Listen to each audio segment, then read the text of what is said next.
దేవుని పరిశుద్ధ నామానికి మహిమ కలుగును గాక. కూడి వచ్చిన మీ అందరికీ మన ప్రభువును ప్రియ రక్షకుడైన యేసుక్రీస్తు నామములో నా ప్రత్యేక వందనాలు తెలియజేస్తున్నాను. వాక్య ధ్యానం చేసుకుందాం. దేవుడు మనకిచ్చినటువంటి సమయాన్ని సద్వినియోగం చేసుకుందాము. మార్కు సువార్త 12వ అధ్యాయము 28 నుండి 34 వచనం వరకు చదువుకున్నాం. మార్కు సువార్త 12:28 నుండి 34 వరకు. 34లో ఒక వచనాన్ని నేను చదువుతున్నాను చూడండి.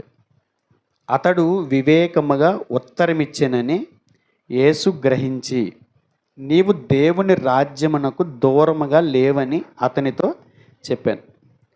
యేసుక్రీస్తు వారు ఒక శాస్త్రి వచ్చి ఆయన అడిగిన ప్రశ్నకి జవాబిస్తూ దాన్ని పొందుకున్నటువంటి ఆ వ్యక్తి మరలా ప్రతిస్పందిస్తూ యేసుక్రీస్తు వారు అడిగిన దానికి జవాబిస్తున్న ఆ సందర్భాన్ని ఉద్దేశించి ఆ వ్యక్తికి యేసుప్రభువు వారు ఒక సమాధానం ఇస్తూ ఒక మాటను తెలియజేస్తూ అంటున్నాడు. ఆయన అతడి వివేకముగా ఉత్తరమిచ్చినని యేసు గ్రహించి, యేసుక్రీస్తు వారిని ప్రశ్న అడగాలని వచ్చాడు. యేసుక్రీస్తు వారు ఆ ప్రశ్నకి జవాబు ఇచ్చినప్పుడు దానికి యేసుక్రీస్తు వారు ఇచ్చిన జవాబుకి అతడు తృప్తి పొందుతూ దాన్ని గ్రహిస్తూ మరలా ఆయన మాట్లాడినటువంటి దానికి మాట్లాడుతూ యేసుప్రభువు వారు ఆ వ్యక్తితో అంటున్నాడు ఏమనంటే, నువ్వు వివేకంగా ఉత్తరం ఇచ్చావు కనుక నువ్వు దేవుని రాజ్యానికి దూరంగా లేవు. ఈరోజు ఈ వచనాన్ని ఆధారం చేసుకుని మనం ధ్యానిస్తున్నటువంటి ధ్యానాంశం ఏంటంటే, నోట్స్ రాసుకునే వాళ్ళు రాసుకోండి. దేవుని రాజ్య వాతావరణానికి దగ్గరగా ఉండి దానిని కోల్పోయిన వారు. ఎందుకు దీని గురించి మనం ఆలోచిస్తున్నామని అంటే, ఇక్కడ శాస్త్రులు ఒకడు వచ్చి అడిగిన దానికి యేసుప్రభువు వారు ఆ వ్యక్తితో మాట్లాడుతూ దేవుని రాజ్యానికి నువ్వు దూరంగా లేవు. దేనికి జవాబు ఇచ్చాడు అతను? 31 వచనం చదువుతున్నాను, 32వ వచనం. ఆ శాస్త్రి, బాధకుడా బాగుగా చెప్పితివి, ఆయన అద్వితీయుడనియు ఆయన తప్ప వేరొకడు లేడనియు నీవు చెప్పిన మాట సత్యమే.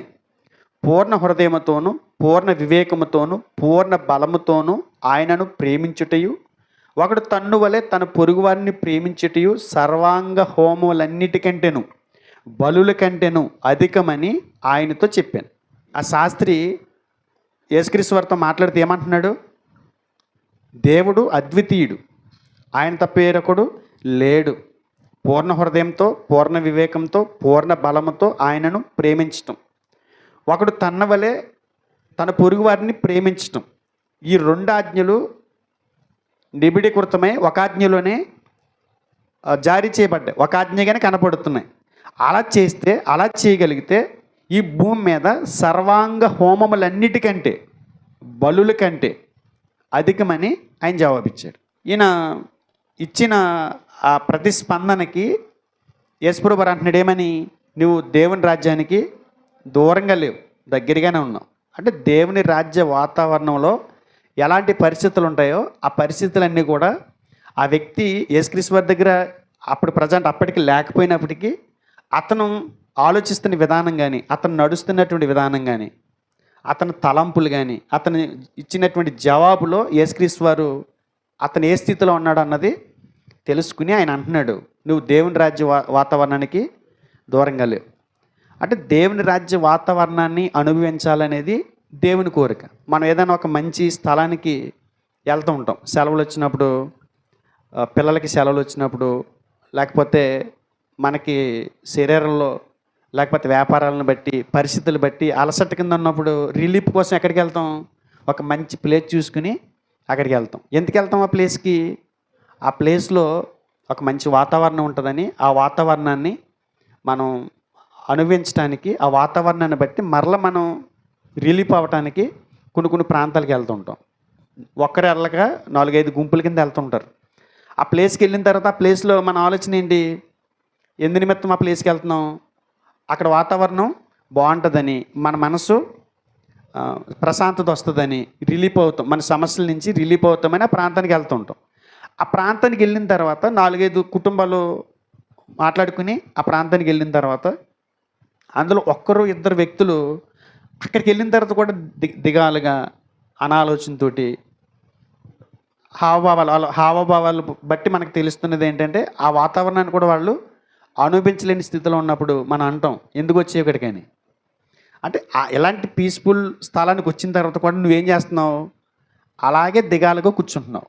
అంటే ఆ వాతావరణాన్ని ఆ వ్యక్తి ఏం చేస్తున్నాడు, అనుభవించట్లా. ఆ వాతావరణంలోకి వచ్చినా కూడా ఆ వ్యక్తి ఏం చేస్తున్నాడు, ఆ వాతావరణానికి దూరంగా ఉన్నాడు, ఉన్నా దాన్ని అనుభవించలేని స్థితిలో ఉన్నాడు. మనం భౌతికంగా చూస్తే ఇలాంటివి అర్థమవుతున్నాయి. అయితే దేవుని రాజ్య వాతావరణానికి దగ్గరగా వచ్చి దాన్ని కోల్పోయిన వాళ్ళు కూడా ఉన్నారు. దేవుని రాజ్యం అంటే ఏంటి, ఆ వాతావరణం ఎలా ఉంటుంది, ఆ వాతావరణం లక్షణాలు ఏంటి, దానికి దగ్గరికి వచ్చి మరలా దాన్ని అనుభవించకుండా దూరం అయిపోతుంది ఏంటి, ఇవన్నీ మనం ఆలోచించాలి. పరలోకంలో ఉన్నటువంటి దేవుడు భూమిపై పరలోక వాతావరణాన్ని చూడాలని కోరుకుంటున్నాడు.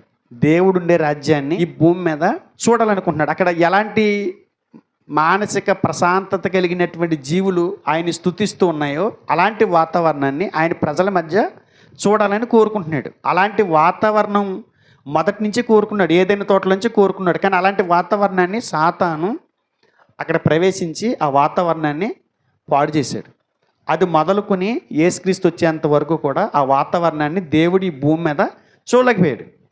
పరలోకంలో ఎలాంటి వాతావరణం ఉంది అని దేవుడు కోరుకున్నాడు, అలాంటి వాతావరణాన్ని భూమి మీద చూడాలనుకున్నప్పుడు ఆ వాతావరణం ఈ భూమి మీద దేవునికి కనబడలా.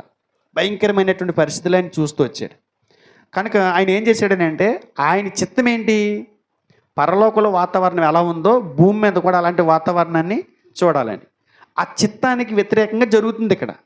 ఆ చిత్తాన్ని నెరవేర్చుకోవడానికి పరలోకపు వాతావరణాన్ని, పరలోక రాజ్యంలో దేవుని రాజ్యంలో ఉండేటువంటి వాతావరణాన్ని చూడాలని అనుకున్న దేవుడు ఈ భూమి మీద క్రీస్తు సంఘము అనే ఒక రాజ్యాన్ని స్థాపించాడు. క్రీస్తు సంఘము అనే ఒక రాజ్యాన్ని ఇక్కడ స్థాపించాడు. క్రీస్తు సంఘము అని అనగానే రాజ్యం గుర్తు రావాలి మనకి. ఒకసారి అక్కడ రిఫరెన్స్ చూసి మనం ముందుకు వెళ్దాం. అలాంటి వాతావరణం కొరకు దేవుడు ఏం చేశాడు, ఈ భూమి మీద క్రీస్తు సంఘాన్ని భూమి మీద ఏర్పాటు చేశాడు. హెబ్రీయులకు రాసిన పత్రిక 12వ అధ్యాయము 23వ వచనం చూద్దాం. ఇప్పుడైతే సియోనును కొండకును జీవము గల దేవుని పట్టణమునకును అనగా పరలోకపు యెరూషలేమునకును వేవేల కొలది దేవదూతల యొద్దకును పరలోకమందు రాయబడి ఉన్న జ్యేష్ఠుల సంఘమునకును, పరలోకమందు రాయబడి ఉన్న జ్యేష్ఠుల సంఘమునకును అంటే మనం ఎక్కడికి వచ్చామనే పరిస్థితి గురించి మాట్లాడుతూ సంఘానికి వచ్చారు, జ్యేష్ఠుల సంఘం, దేవుని చేత ఏర్పాటు చేయబడినటువంటి సంఘమునకు మీరు వచ్చారు అని మాట్లాడుతూ ఆ సంఘం ఏంటి చెప్పాడు చూడండి 28వ వచనంలో. అందువలన మనము నిశ్చలమైన రాజ్యమును పొంది, అందువలన మనము నిశ్చలమైన రాజ్యమును పొంది, ఏం పొందాం మనం, నిశ్చలమైన రాజ్యం. సంఘంలో ఉన్న సభ్యులు ఇందులో ఉన్నట్టు దేవుని రాజ్యంలో ఉన్నట్టే. అందుకే ఒకసారి అపొస్తలుడైన యోహాను గారు కూడా ప్రకటన 1వ అధ్యాయము 9వ వచనంలో ఒక మాట చెప్పారు చూడండి. మీ సహోదరుడను యేసుని బట్టి కలుగు శ్రమలోను రాజ్యములోను సహనములోను పాలివాడనైన యోహానను నేను, మీ సహోదరుడను యేసుని బట్టి కలుగు శ్రమలోను రాజ్యములోను పాలివాడును అయిన యోహానను నేను. ఎందులో పాలివాడను అని చెప్తున్నాడు యోహాను గారు, దేవుని రాజ్యములో పాలివాడను. దేవుని రాజ్యంలో పాలివాడు అని అంటే సంఘంలో సభ్యుడిగా ఉన్న వ్యక్తి దేవుని రాజ్యంలో సభ్యుడు అని అర్థమవుతుంది యోహాను గారి మాటను బట్టి. సంఘంలో ఎవరైతే ఉంటారో వాళ్ళందరూ ఎందులో ఉన్నట్టు, దేవుని రాజ్యంలో ఉన్నట్టు లెక్క. దేవుడు ఏ వాతావరణాన్ని అయితే భూమి మీద చూడాలని కోరుకున్నాడో ఆ వాతావరణం ఎక్కడ దొరికిద్ది, సంఘంలో దొరికిద్ది. క్రీస్తు రాజ్యం స్థాపించక మునుపు ఈ భూమి మీద మరణపు ప్రభుత్వాలు ఏలుబడి చేసినాయి. అంటే ప్రారంభించబడటం ముగించబడే రాజ్యాలు ప్రభుత్వాలు ఈ భూమి మీద పరిపాలన చేసాయి.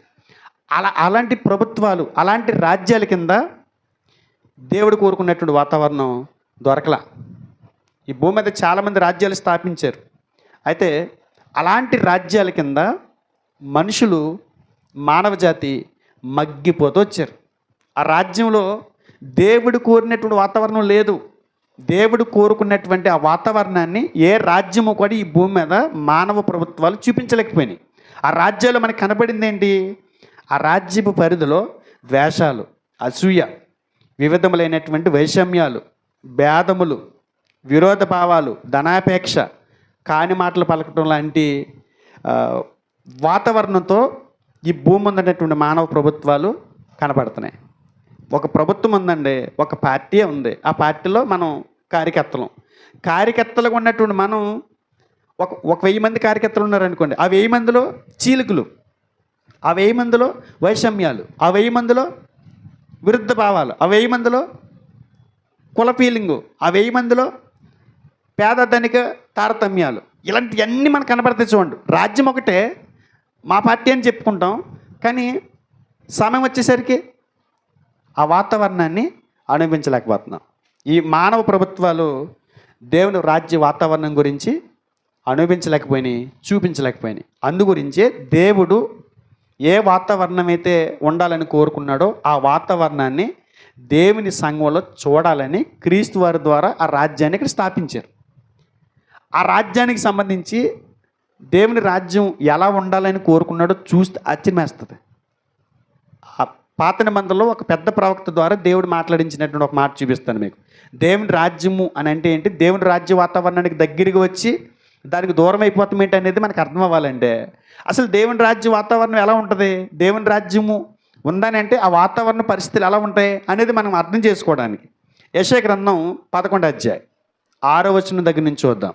తోడేలు గొర్రె పిల్ల యొద్ద వాసము చేయును, చిరుత పులి మేక పిల్ల యొద్ద పండుకొనును, దూడయు కొదమ సింహమును పెంచబడిన కోడెయు కూడుకొనగా బాలుడు వాటిని తోలును, ఆవులు ఎలుగులు కూడి మేయును, వాటి పిల్లలు ఒక్కచోటనే పండుకొనును, ఎద్దు మేయినట్లు సింహం గడ్డి మేయును, పాలు కుడిచి పిల్ల నాగుపాము పుట్ట యొద్ద ఆటలాడును, మిడినాగు పుట్ట మీద పాలు విడిచిన పిల్ల తన చెయ్యి చాచును, నా పరిశుద్ధ పర్వతమందంతటను ఏ మృగమును హాని చేయదు, నాశనము చేయదు.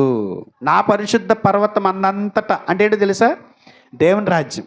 పర్వతం అని అంటే ఆయన సింహాసనానికి, ఆయన రాజ్యానికి సూచనగా కనపడుతుంది. ఆయన స్థాపిస్తాను అని ముందుగా చెప్పినటువంటి ఆ రాజ్యపు వాతావరణం గురించి మాట్లాడుతూ ఏమంటున్నాడు, ఈ భూ ప్రపంచ చరిత్రలో జరగని ఒక విషయం చెప్పాడు ఆయన. అలాంటి వాతావరణం దేవుని రాజ్యంలో ఉంటుందంట. ఏంటి ఆ వాతావరణం? తోడేలు గొర్రెపిల్ల అనేవి ఈ భూమి మీద సహజంగా ఏంటవి, ఒకదానికొకటి శత్రువులు, ఒకదానికొకటి శత్రువులు. గొర్రెపిల్ల తోడేల దగ్గరకు వెళ్ళి పడుకుంటుందా? ఇంకేమని చెప్పాడు, చిరుతపులి మేకపిల్ల, ఈ రెండు కూడా. అసలు చిరుతపులి ఊరుకుంటుందా మేకపిల్లని చూస్తే? గొర్రెపిల్లని చూస్తే తోడేలు ఊరుకుంటుందా? హాని చేయలేని జీవులు ఓ పక్క ఉంటే హాని చేసే జీవులు మరొక పక్క ఉన్నాయి. ఈ రెండు కలిపి ఏం చేస్తున్నాయంట, ఒకే వాతావరణంలో ఉన్నాయంట, ఒకే వాతావరణంలో తిరుగుతున్నాయంట, అంత ఫ్రీగా ఉన్నాయంట. అలాంటి వాతావరణాన్ని ఈ భూమి మీద దేవుడు చూడాలని కోరుకున్నాడు. ఆ వాతావరణం మానవ ప్రభుత్వాలు, మరణపు ప్రభుత్వాల కింద చూడలేదు కనుక సంఘాన్ని స్థాపించాడు. ఆ సంఘంలో ఏం చూడాలనుకుంటున్నాడు, అలాంటి వాతావరణాన్ని చూడాలనుకుంటున్నాడు. దేవుని రాజ్య వాతావరణానికి దగ్గరికి వచ్చి దూరం అయిపోయిన వాళ్ళు చూపిస్తాను మీకు. అయితే ఇప్పుడు మనం ఇవన్నీ ఎందుకు తీసుకొస్తున్నాం అంటే అసలు దేవుని వాతావరణం అంటే ఏంటి తెలియాలి మనకి. సంఘం అదే ఆ వాతావరణం ఏంటి, సంఘమే దేవుని రాజ్యం అని తెలుసుకున్నారు. అక్కడ వాతావరణం అంటే ఏంటి అంటే హాని తలపెట్టేవి, హాని తలపెట్టనివి రెండు కలిసి తిరుగుతాయి. హాని తలపెట్టేవి, హాని తలపెట్టనివి, హాని తలపెట్టబడడానికి సిద్ధంగా ఉన్నవి, ఈ మూడు కలిసి తిరుగుతాయి. అక్కడ ఏ ప్రమాదం జరగదు. ఇది నిజంగా దేవుడు జంతువుల గురించే మాట్లాడుతున్నాడా, మానవ జీవుల గురించి మాట్లాడుతున్నాడా? మానవ జీవుల గురించి మాట్లాడుతున్నారు. హాని తలపెట్టే తత్వం కలిగినటువంటి మనిషి, హాని అంటే ఏంటో తెలియనటువంటి సాధు స్వభావం కలిగినటువంటి మనుషులు ఇరువురు కూడా ఒక సంఘంలో కూర్చుని ఆ వాతావరణాన్ని అనుభవిస్తూ దేవుని మహింపరుస్తున్నారు. ఆ వాతావరణం అనేది ఒకటి ఓ రోజు ఏర్పడుతుందని చెప్పి పాత నిబంధనలు యెషయా ప్రవక్త ద్వారా దేవుడు మాట్లాడారు. ఆ వాతావరణం పెంతెకొస్తు పండుగ రోజున ఆ రాజ్యం స్థాపించబడింది. ఆ రాజ్యంలోనికి తోడేళ్ళు అంటోళ్ళు, గొర్రె పిల్లలు అంటోళ్ళు, చిరతపుళ్ళు అంటోళ్ళు, మేక పిల్లలు అంటోళ్ళు అందరూ చేరిపోయారు. లేరు అలాంటి వాళ్ళు? భయంకరమైనటువంటి హాని తలపెట్టి ఈ లోకంలో అతను ఎక్కడైతే జీవిస్తున్నాడో ఆ ప్రాంతాల్లో ప్రజలు గడగడలాడిపోయే మనుషులు ఇవాళ సాధువుల్లోకి వచ్చి దేవుని ఆరాధిస్తున్నారు. అవునా కాదా? ఇదివరకు కులం అంటే కోసేసుకునేవారు, అవసరమైతే పీక్ కూడా కోసేసుకునేవాడు. ఏమంటే కులం అంటే. ఇప్పుడు కులం మర్చిపోయాడు సంఘంలోకి వచ్చిన తర్వాత. ఈ రాజ్యపు వాతావరణంలోకి వచ్చిన తర్వాత కులం గుర్తు రావట్లేదు. ఈ రాజ్యపు వాతావరణంలోకి వచ్చిన తర్వాత క్రూరత్వం గుర్తు రావట్లేదు. ఈ రాజ్య వాతావరణంకి వచ్చిన తర్వాత నేను ఉన్నవాడిని, వాడు పేదోడు అనేటువంటి తారతమ్యం కనపడట్లా. ఇప్పుడు మనం అందరం బల్లరాధలు కూర్చుని బుగ్గలుకుంటున్నారు కదా, ప్రభు బల్ల ఎందుకు తీసుకుంటున్నారు మీకు తెలుసా? ఏ భేదం లేకుండా అందరూ ఒకే శరీరంలోనే ఆహారాన్ని మేము మాకు రంగుల భేదం లేదు, ధన పేద భేదం లేదు, కుల భేదం లేదు, పెద్ద కులం నిమ్మన కులం ఈ భేదాలు ఏమి లేవు. మేము అందరం ఒకే శరీరంలో ఉన్నటువంటి ఆహారాన్ని, ఒక్క శరీరంలో ఉన్నటువంటి రక్తాన్ని మేము స్వీకరిస్తున్నాం. మేమందరం ఒక్కటే అని చెప్పడానికి బల్లలో చేతులు పెడుతున్నాం మనం. అలాంటి వాతావరణం ఇక్కడికి వచ్చింది. ఇదివరకు ఏం చేసేవాళ్ళం? ఎవరైనా ఏదైనా పెడుతుంటే ఏ క్యాస్ట్, అది ఎంత చక్కగా వండిన కూర అయినా సరే, ఎంత అందంగా ఉన్న కూర అయినా సరే గ్లాసులలో తడుముకోవటం, శుభ్రం ఏ క్యాస్టిల్లో అనేవారు. ఇప్పుడు అడుగుతున్నారు క్యాస్ట్, కులం అడుగుతున్నారా? ఏ వాతావరణంలోకి వచ్చాం మనం? దేవుడు ఏ వాతావరణం ఎత్తు కావాలని కోరుకున్నాడో ఆ వాతావరణంలోనికి మనం వచ్చాం, దాన్ని అనుభవిస్తున్నాం. ఇదివరకల్లా అంటరానితనం లేదు, ఇప్పుడు ఇదివరకల్లా అసమానత్వం లేదు, ఇదివరకల్లా అపనమ్మకత్వం లేదు. దేవుని రాజ్య వాతావరణాన్ని మనం అనుభవిస్తున్నాం. ఇలాంటి వాతావరణానికి ఆ యవనస్తుడు, ఆ శాస్త్రి దగ్గరగా ఉన్నాడంట. ఒకసారి మార్కు సువార్త 12:34 అతడు వివేకముకు ఉత్తరం ఇచ్చినని యేసు గ్రహించి నీవు దేవుని రాజ్యమునకు దూరముగా లేవని అతనితో చెప్పాను. ఏ వాతావరణానికి దూరంగా లేడు? దేవుని రాజ్య వాతావరణానికి దూరంగా లేవు. అంటే ఇప్పుడు ఏ వాతావరణంలో ఉండాలని కోరుకుంటున్నాడు? మనం ఉన్నామా దేవుని రాజ్యంలో? ఆ వాతావరణాన్ని మనం అనుభవిస్తున్నామా? తలకి ఒప్పటమేనా? ప్రాక్టికల్గా జీవితంలో ఉందా? అది చూపిస్తాను. ఒకవేళ మీరు అనుకోవచ్చు మేము నిజంగా దేవుని రాజ్య వాతావరణాన్ని మేము అనుభవిస్తున్నాం అని మీరు అనుకోవచ్చు, నేను అనుకోవచ్చు. కానీ వాక్య వెలుగులో పరిశీలన చేసిన తర్వాత నిజంగా ఆ వాతావరణాన్ని మనం అనుభవిస్తున్నామా, లేకపోతే దానికి దగ్గరికి వెళ్ళి దూరం అయిపోతున్నామా అనేది ఆలోచించేద్దాం. దేవుని రాజ్య వాతావరణానికి దగ్గరికి వచ్చి ఆ అవకాశాన్ని అందిపుచ్చుకోకుండా దూరం అయిపోయినటువంటి వాళ్ళు ఎంతోమంది ఉన్నారు బైబిల్లో. ఆ వాతావరణాన్ని అనుభవించాలని అంటే ఏం చేయాలి? ఆ వాతావరణంలో దేవుడు ఎలా ఉండాలని కోరుకున్నాడో అది కలిగి ఉండటమే. అది కలిగి లేమనుకోండి మనం దేనికి దూరం అయిపోతున్నట్టు? ఆ వాతావరణానికి. ఇప్పుడు సంఘంలో ఉన్నారు మీరు, సంఘం అంటే దేవుని రాజ్యం. దేవుని రాజ్యంలో ఎలా ఉండాలని దేవుడు కోరుకున్నాడో అలా లేరనుకోండి, మీరు ఏమైనట్టు? ఇక్కడున్నా దూరంగా ఉన్నట్టే. మీకు అర్థం అవ్వట్లేదు అనుకుంటా. ఇక్కడ ఉన్నా కూడా మీరు దూరంగా ఉన్నట్టు లెక్క. ఆయన యేసుప్రభువు వారు ఆయనతో మాట్లాడుతుంటున్నాడు. అతడు దూరంగా ఉన్నట్టు అనిపించాడు కంటికి, కానీ అతను ఆలోచన విధానం, అతను ప్రవర్తించినటువంటి తీరు, అతను యేసుక్రీస్తు వారికి ఇచ్చినటువంటి జవాబును చూస్తుంటే నువ్వు దేవుని రాజ్య వాతావరణానికి దగ్గరగానే ఉన్నావు, దూరంగా లేవు. మనం ఇక్కడ కూర్చునుండి దూరంగా ఉండొచ్చు. అర్థమవుతుందా? ఒక్కొక్క వ్యక్తిని మీకు బైబిల్లో చూపిస్తాను. ఉదాహరణకి కొంతమంది వ్యక్తులు చూద్దాం. ద్వితీయోపదేశకాండము 32:48 నుంచి చదువుదాం. ఆ దినమున యెహోవా మోషేతో ఇట్లనెను, యెరికో ఎదుటనున్న మోయాబు దేశమందలి అబార్యమని ఈ పర్వతం అనగా నెబో కొండ ఎక్కి నేను ఇశ్రాయేలులకు స్వాస్థ్యముగా ఇచ్చుచున్న కనాను దేశమును చూచి నీ సహోదరుడైన అహరోను హోరు కొండ మీద మృతి పొంది తమ స్వజనుల యొద్దకు చేరినట్లు నువ్వెక్కబోచున్న కొండ మీద మృతి పొంది నీ స్వజనుల యొద్దకు చేరదువు. ఎలా అనగా మీరు సీను అరణ్యములో కాదేశు మెరీబా నీళ్ల యొద్ద ఇశ్రాయేలు మధ్యను నన్ను పరిశుద్ధపరచక ఇశ్రాయేలుల మధ్యను నా మీద తిరుగుబాటు చేసితిరి. ఎందుకనగా ఆ దేశమును చూచెదువు, కానీ నేను ఇశ్రాయేలుకి ఇచ్చుచున్న ఆ దేశమును నీవు ప్రవేశింపవు. ఇక్కడ ఏం కనపడుతుంది మనకి? 48-49 ఏం కనపడుతుంది? వాగ్దాన దేశానికి మోషే దగ్గరికి వచ్చాడు. వాగ్దాన దేశానికి దగ్గరగా రాలేదా? 48-49 మనకేం కనపడుతుంది? ఇశ్రాయేలులకు స్వాస్థ్యంగా ఇచ్చుచున్న కనాను దేశమును చూచి, అంటే దేశం కనపడిపోయింది కంటికి.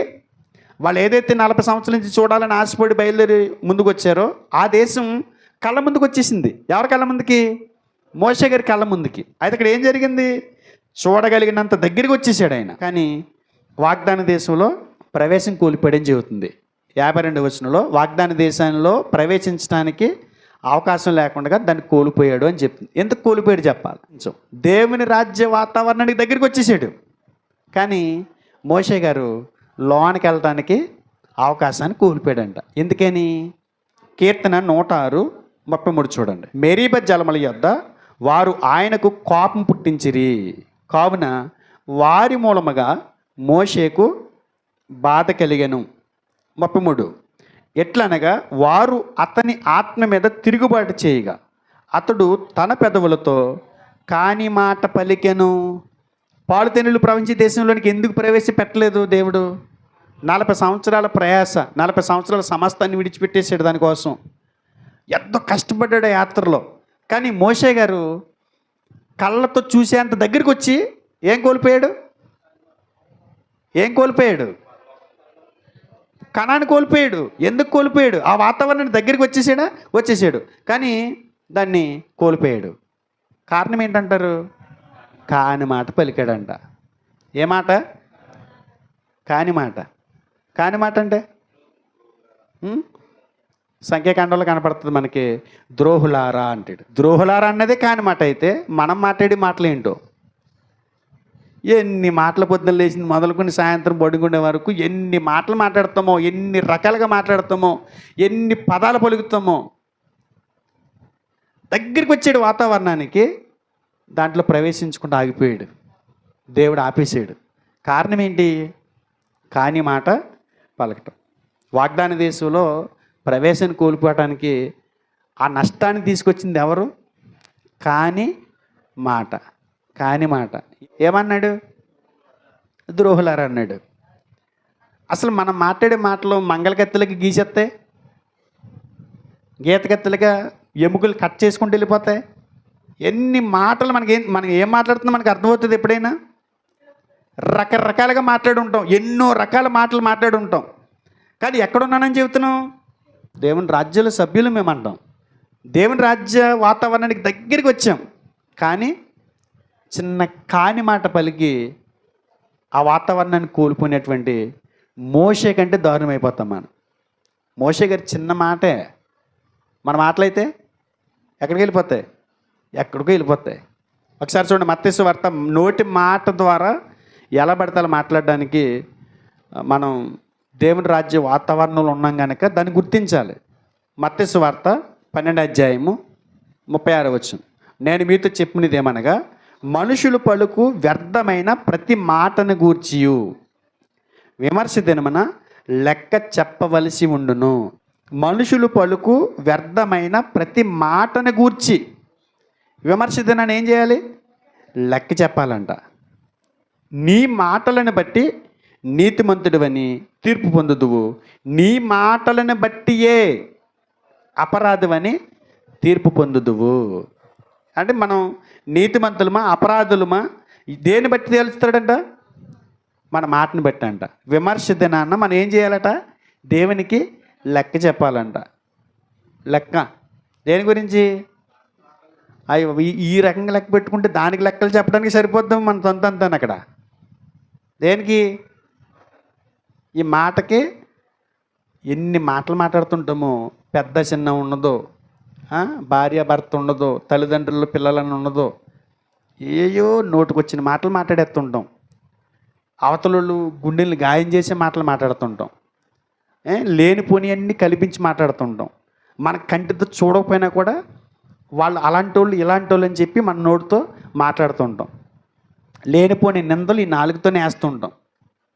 అనవసరమైనటువంటి మనకి సంబంధం లేనటువంటి మాటల్లో ఈ నాలుకని దూరుస్తాం. అసలు ఇవన్నీ లెక్క పెట్టుకుంటే మోషే గారు ద్రోహులారన్న మాట పక్కన పెడితే ఎవరు ఎక్కువ ఉంటాయి? మనయే ఎక్కువ ఉంటాయి.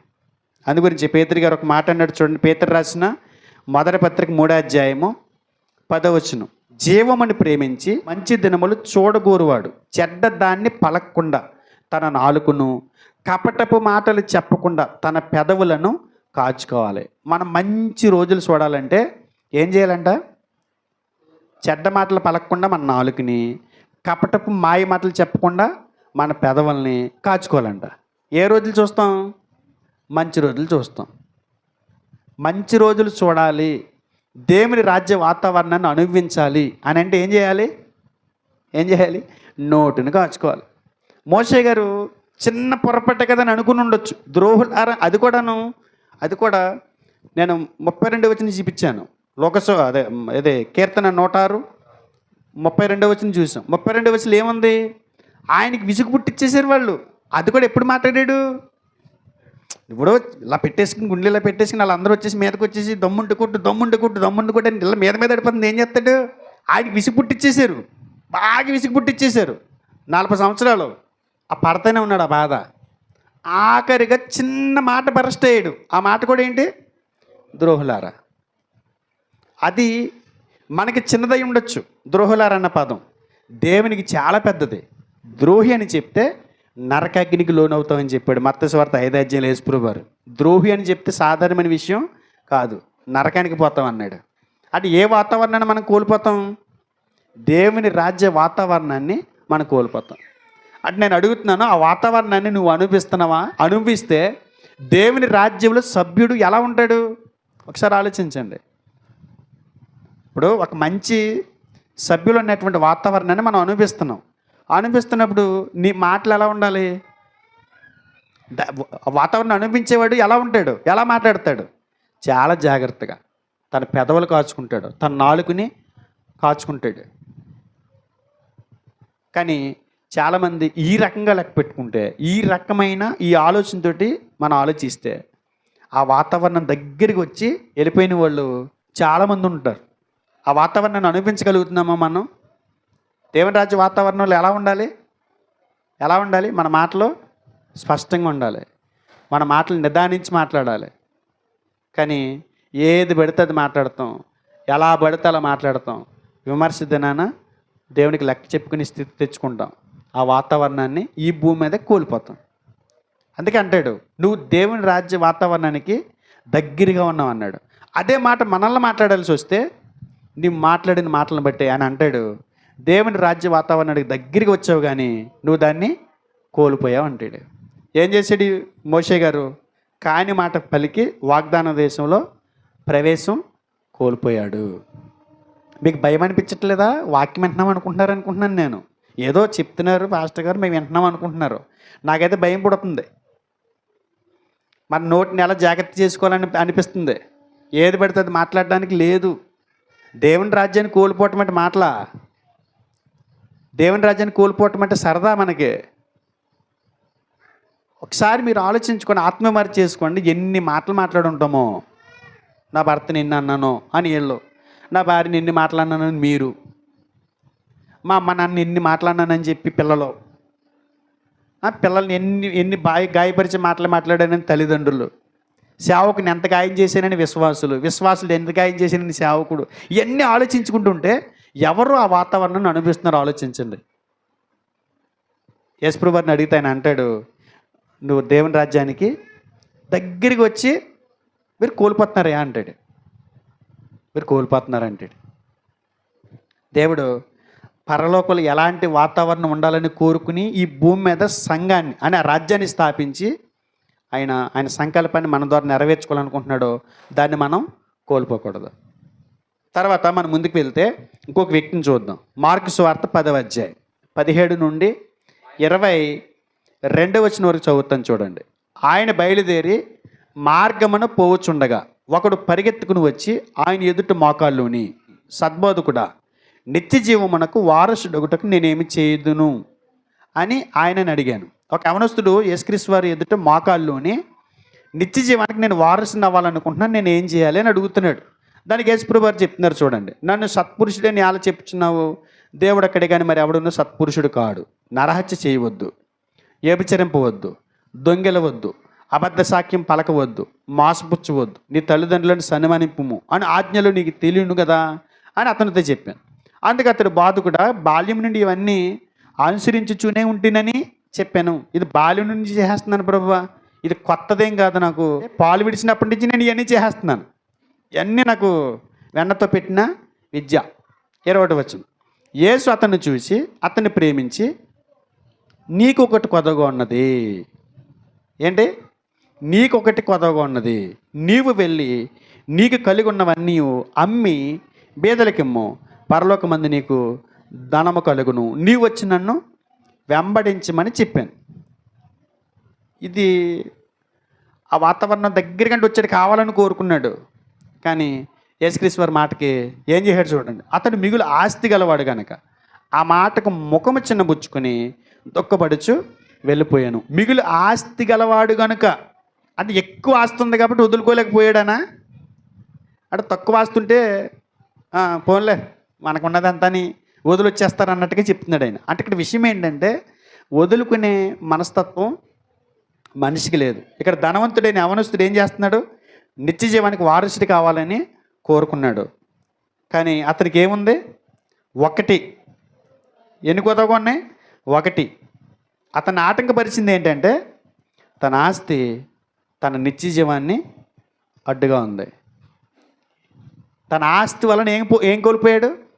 నిత్య జీవాన్ని కోల్పోయాడు. ఆ వాతావరణానికి దగ్గరికి వచ్చాడు. అతను మిగులు ఆస్తి గలవాడు కనుక అయ్యి బాబాయ్ ఎన్ని వదిలేసుకోవాలా, ఎన్ని వదిలేసుకోవాలి నేను? ఏకానయ్యం మనల్ని ఆస్తులు వదులుకోమనలేదు, ఇప్పుడు మనల్ని అంతస్తులు వదులుకోమనలేదు, వ్యాపారాలు వదులుకోమనలేదు, ఉద్యోగాలు వదులుకోమనలేదు. కానీ ఆదివారం వచ్చి భక్తి చేయండి అయ్యా అంటే అయ్యి వదులుకోలేని పరిస్థితి.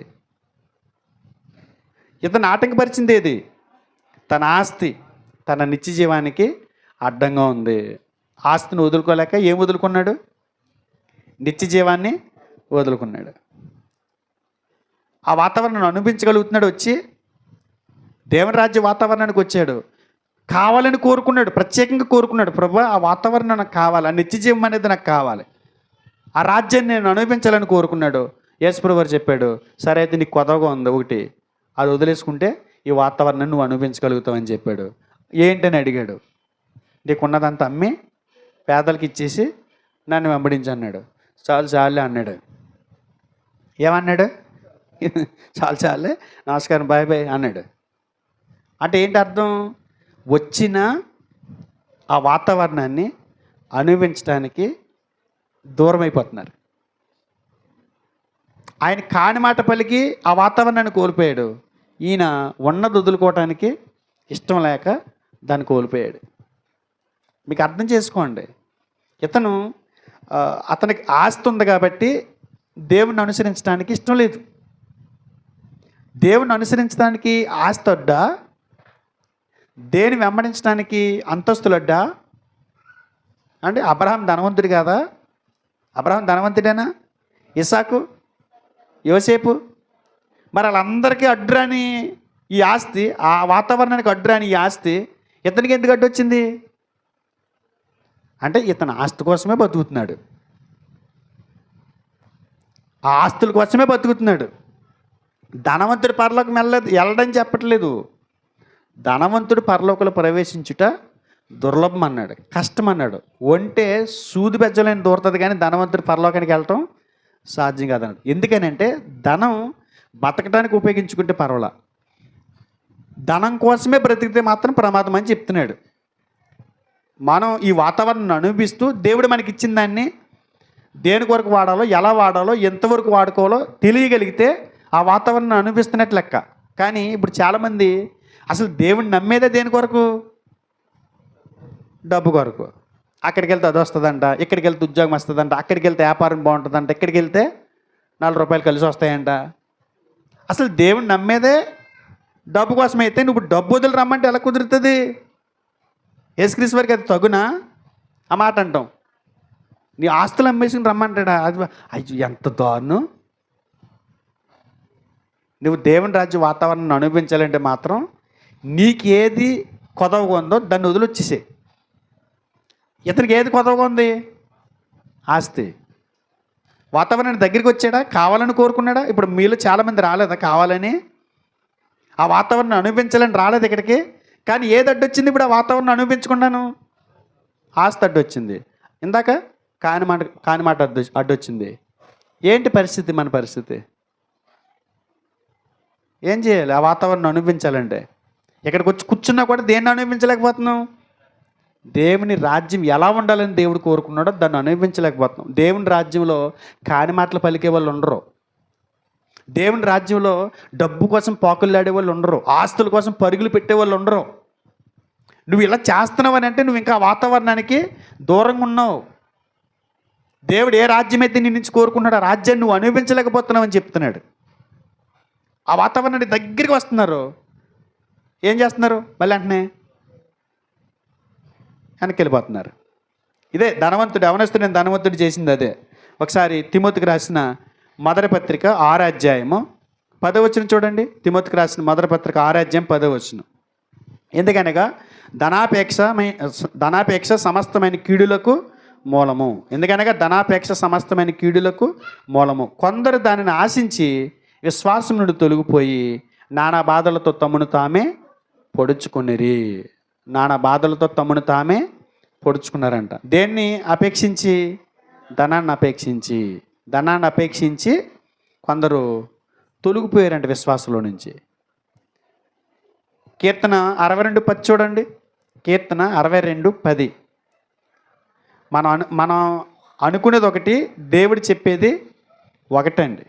62:10. బలత్కారమందు నమ్మకించుకుడి, దోచుకునుడి చేత గర్వపడుకుడి, ధనము హెచ్చినను, చూడండి, ధనము హెచ్చినను దానిని లక్ష్య పెట్టకుడి.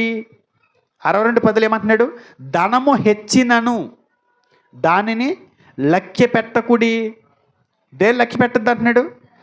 ధనం హెచ్చిపోయినా ఎంత అన్నీ కలిసి వచ్చేస్తున్నాయి అనుకోండి, దాని మీద అసలు దృష్టి పెట్టుకోకు దయచేసి.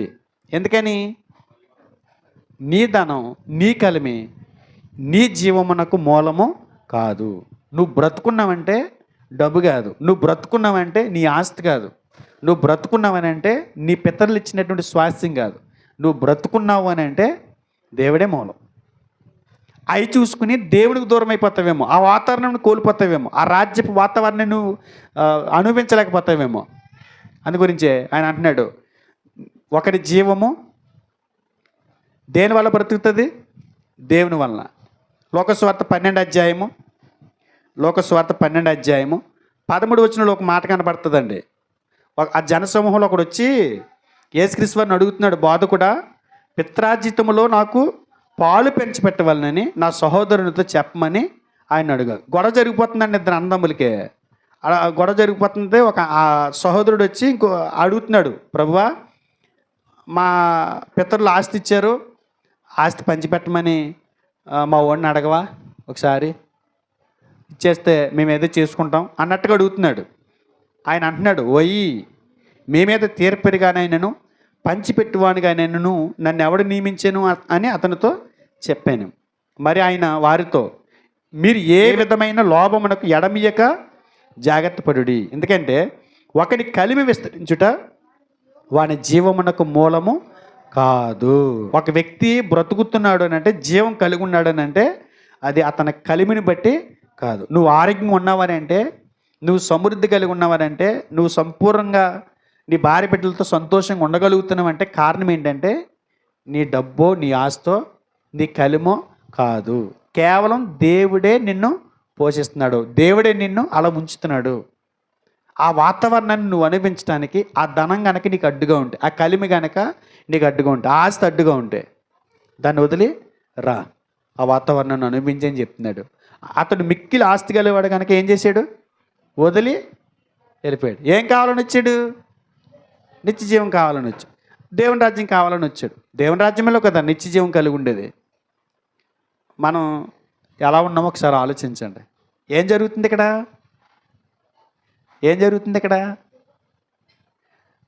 మనలో ఏం జరుగుతుంది? అలజడి ఏం జరుగుతుందని అంటే, ఎందుకంటే దేవుని రాజ్యంలో ఉన్నామా, వాతావరణానికి దగ్గరగా ఉన్నామా, లేకపోతే వచ్చి వెనక్కి వెళ్ళిపోయామా?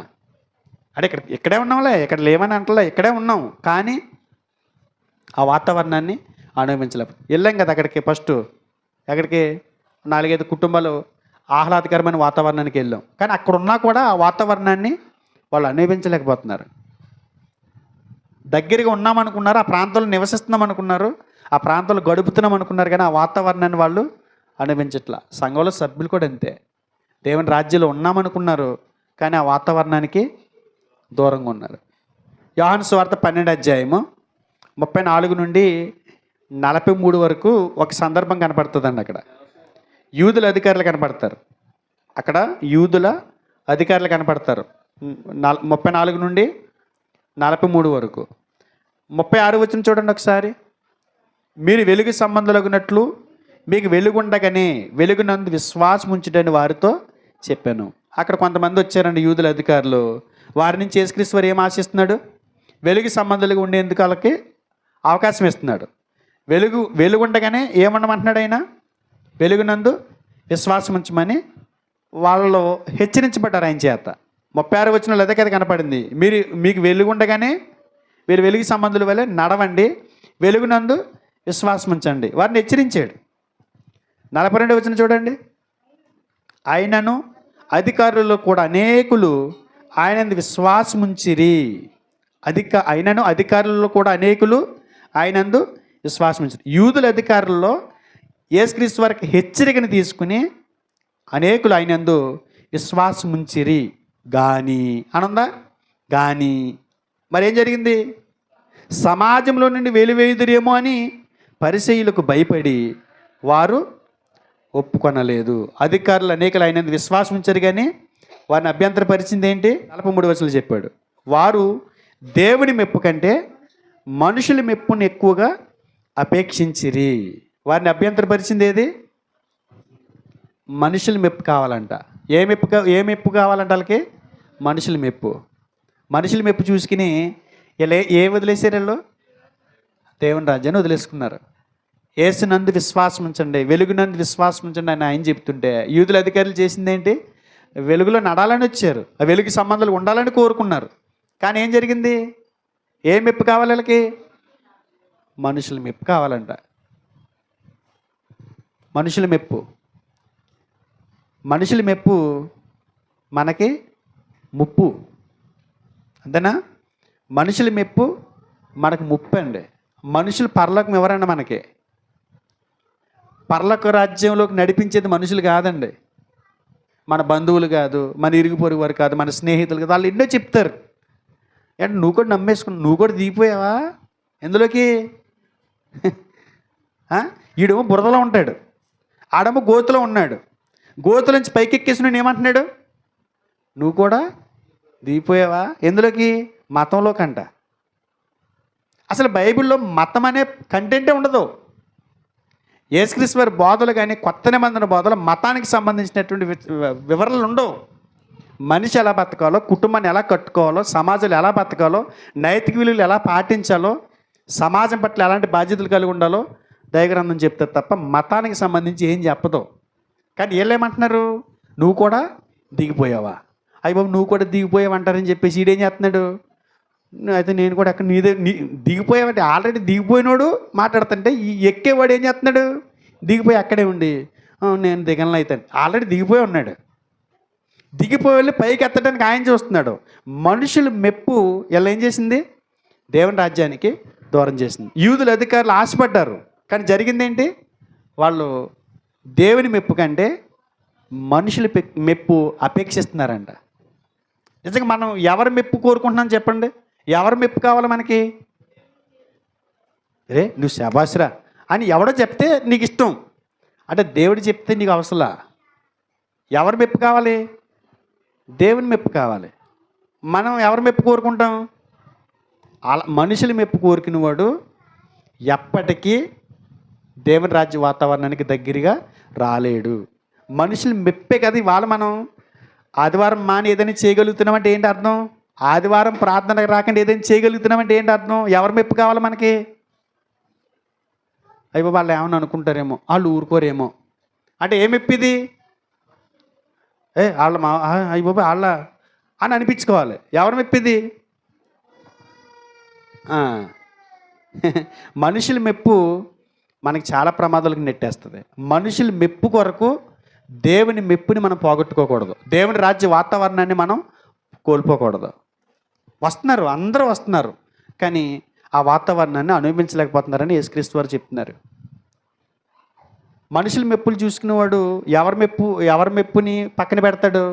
దేవుని మెప్పు పక్కన పెడతాడు. అంటే దేవుని మెప్పు పక్కన పెట్టడం అంటే ఏంటి? మనుషులు కోరినట్టుగా చేయటం.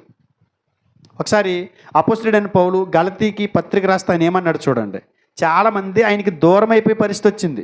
కానీ ఆయన అంటాడు, గలతీయులకు రాసిన పత్రిక 1వ అధ్యాయం 10వ వచనం, ఇప్పుడు నేను మనుషుల దయ సంపాదించుకొని చూచున్నానా, దేవుని దయ సంపాదించుకొని చూచున్నానా, దేవుని దయని సంపాదించుకొని చూచున్నానా అని అడుగుతున్నాడు. నేను మనుషులను సంతోషపెట్టుకోవచ్చున్నానా, నేను ఎప్పటికీ మనుషులను సంతోషపెట్టువాడనైతే క్రీస్తు దాసుడను కాకయే పోవుదును. ఎవరి దయ కావాలంటే ఈయనకి? ఎవరి మెప్పు కావాలంట? దేవుని మెప్పు కావాలంట. మనుషుల మెప్పు ఈయనకి వద్దంట. మనుషుల మెప్పు ఈయన కోరుకోలేదంట. దేవుని రాజ్యాన్ని పోగొట్టుకున్నారు వీళ్ళు, యూదుల అధికారులు. ఎలా పోగొట్టుకున్నారు? మనుషుల కోసం. మనుషులు మెప్పు వాళ్ళ ఆటంకపరిచింది. మనుషుల మెప్పు కావాలి. మనుషులు మెప్పే వారిని ఆటంకపరిచింది. మోషేని ఆటంకపరిచింది కాని మాట. యవనస్తుడైనటువంటి ఈ ధనవంతుడిని ఆస్తి. ఒక్కొక్కటి మీరు చూడండి, ప్రతి ఒక్కరు కూడా దేవుని రాజ్య వాతావరణానికి దగ్గరికి వస్తున్నారు, దాన్ని అనుభవించలేకపోతున్నారు, దాన్ని పోగొట్టుకుంటున్నారు. దేవుని రాజ్య వాతావరణాన్ని పోగొట్టుకోకూడదని దేవుడు మన నుంచి కోరుతున్నాడు. దాన్ని అనుభవించాలని అంటే ఆ దేవుని రాజ్య వాతావరణంలో ఎలా ఉండాలని బైబిల్ చెప్పిందో అలా ఉండగలిగితే దాన్ని అనుభవిస్తాం. కానీ అక్కడ ఉంటున్నాం కానీ దాన్ని తీసుకోలేకపోతున్నాం. ఇంకొక మాట మీరు చూడగలిగితే అపొస్తలుల కార్యములు 24వ అధ్యాయం 24 నుంచి 26 వరకు చదువుదాం చూడండి. అపొస్తలుల కార్యములు 24 నుండి 27 వరకు చదువుతాం. కొన్ని దినములైన తర్వాత ఫేలిక్సు యూదురాలైన ద్రుసిల్లా అను తన భార్యతో కూడా వచ్చి పౌలుని పిలిపించి క్రీస్తు యేసునందలి విశ్వాసమును గూర్చి అతడు బోధింపగా వినెను. అప్పుడు అతడు నీతిని గూర్చియు ఆశా నిగ్రహమును గూర్చియు రాబోవు విమర్శను గూర్చి ప్రసంగించుచుండగా, అంటే పౌలు గారిని పిలిపించుకున్నది ఎవరు? ఫేలిక్సు అతని భార్య అయిన ద్రుసిల్లా. ఫేలిక్స్ ఎవరు అనుకుంటున్నారు? ఇక్కడ రోమా గవర్నర్. అతని భార్య ఎవరు? ద్రుసిల్లా. ఎవరిని పిలిపించుకున్నారు? పౌలు గారిని. పౌలు గారిని పిలిపించుకుని యేసుక్రీస్తునందలి విశ్వాసమును గూర్చి బోధ వినాలని పిలిపించుకున్నారు. అతడు బోధిస్తున్నాడు. బోధిస్తూ ఆయన ఏం చేశాడు? నీతిని గూర్చియు ఆశా నిగ్రహమును గూర్చియు రాబోవు విమర్శను గూర్చి ప్రసంగించుచుండగా ఫేలిక్స్ మిగులు భయపడి, ఎప్పటికి వెళ్ళము, నాకు సమయమైన నిన్ను పిలిపింతునని చెప్పాను. ఏం జరుగుతుంది ఇక్కడ? వాక్యానికి పిలిచాడు, వాక్యం చెప్పించుకోదామని పిలిచాడు. పిలిచిన తర్వాత ఆయనకి యేసుక్రీస్తు గురించి 4 మాటలు చక్కగా చెప్పాడు. విన్నారు భార్య భర్తలు ఇద్దరును. విన్న తర్వాత ఆయన ప్రసంగం రూట్ మారింది. రూట్ మారటమంటే ఆయన ప్రసంగం రూట్ కాదు, వీళ్ళ విషయంలో రూట్ మారింది. ఒక వ్యక్తి, ఒక బోధకుడు బోధ చేస్తున్నాడు, ఏం చేస్తాడు? నీతిని గురించి చెప్తాడు, రేపు భవిష్యత్తులో రాబోతున్నటువంటి తీర్పు గురించి చెప్తాడు. ఒకవేళ బలహీనలు అయితే మాత్రం ఆ బలహీనతలు అధిగమించండి అని చెప్తాడు. అది ఆశ నిగ్రహం. ఇక్కడ విషయం ఏంటంటే అతను భయపడిపోయాడు. యేసునందు విశ్వాసం ఉంచేటువంటి గొప్ప అవకాశం వచ్చింది. యేసుక్రీస్తు వారి గురించి బోధ విన్నాడు, భార్య భర్తలు ఇద్దరు విన్నారు. విన్న తర్వాత ఇక్కడ జరిగింది ఏంటి? నీతిని గురించి ఆశ నిగ్రహం గురించి ఎప్పుడైతే మాట్లాడటం మొదలుపెట్టాడో భయం పుట్టింది. ఎందుకు పుట్టింది? ఆశ నిగ్రహం గురించి మాట్లాడితే భయం ఏంటి? ఎందుకంటే ఈ ద్రుసిల్లా అనే ఆమె ఆయనకి 3వ భార్య. ఆల్రెడీ 2 ఉన్నారు, ఈమె 3వది. ఈమెకి ఆయన 2. వీళ్ళిద్దరు చేసే పని ఏంటి? వ్యభిచారం చేస్తున్నారు. ఇప్పుడు ఆశ నిగ్రహం లేదు వాళ్ళకి. మీ ఆశకు అంతు లేదు. మీ శరీరాన్ని పాడు చేసుకుంటున్నారు మీరు. దేవుడు ఒకరోజు తీర్పు రోజున లెక్క అడుగుతాడు అని ప్రసంగం చేయగానే కంగారు వచ్చేసింది. ఎవరికి? ఫేలిక్స్కి. ఏంట్రా నాయన, మారు మాట్లాడలేనంత భయంకరమైనటువంటి పాపం చేస్తున్నటువంటి ఈ ఫేలిక్స్ గారికి ఎలక్కాయ పడింది. గొంతు మింగిడి పడతలేదు. అంటే డైరెక్ట్గా హెచ్చరించేసాడు ఆయన. నీకు దేవుని రాజ్యం కావాలి, దేవుని రాజ్య వాతావరణం నువ్వు అనిపించాలని కోరుకుంటున్నావు, నువ్వు క్రీస్తుని గురించి విశ్వసించి ఆ లోకానికి నువ్వు రావాలంటే మాత్రం నువ్వు ఆశ నిగ్రహం కలిగి ఉండాలి, నువ్వు నీతి పరిపాలన చేయాలి. ఎందుకంటే ఒకరోజు దేవుడు లెక్క అడుగుతాడు అని అనగానే ఇతను ఏం చేశాడు? మిక్కిలి భయపడి అతను ఆటంకపరిచింది ఏంటి తెలుసా? అనుకూల సమయం లేదంటున్నాడు. ఇప్పుడు ఇన్ని టైము, రే ఆపేమ్మా బాబు, ఆపు, పౌలు కూర్చో, ఆపే, నాకు బిజీ అంటున్నాడు. గవర్నర్ కదా, సరిగ్గా 2 షాట్లు తగిలినాయి అంతే, 2 శిక్షలు పడ్డాయి. నీతిని గురించి, ఆశా నిగ్రహం గురించి. 3వ శిక్ష సగం లైన్లోనే ఉంది, ఎక్కడ ఆకాశంలోనే ఉంది బాల్, ఇంక గ్రౌండ్లో పడలేదు. సరే నాకు టైం లేదు, నేను అర్జెంట్ పని ఉంది, టైం అయిపోయింది నాకు అంటున్నాడు. చాలామంది చూడండి 2 మాటలు బాగానే వింటారు. యేసుక్రీస్తు మన కొరకు ప్రాణం పెట్టారు, ఆ పవిత్ర రక్తం చిందించారు, నీ పాపాలు మన్నింతాడని వాడికి ఇంత దేనికి చెవులేసుకుని వింటారు. అంటే ఎన్ని పాపాలు చేసినా క్షమించేస్తాడని. కానీ ఇప్పుడు నేను చేసే పాపం మానాలన్నావు, నాకు ఉండండి వస్తానే అంటాడు. ఎందుకని? బాబు ఇదేంటిది ఇలా తిరిగాడు, బంగారులో చెప్పాడు ముందు, మళ్ళీ ఇలా మొదలెట్టాడండి. అంటే మనుషులు ఏం కోరుకుంటారు? అతను ఎవరు గాయపెట్టకూడదు. దేవుని రాజ్యంలో వ్యభిచారులకి చోటు లేదండి.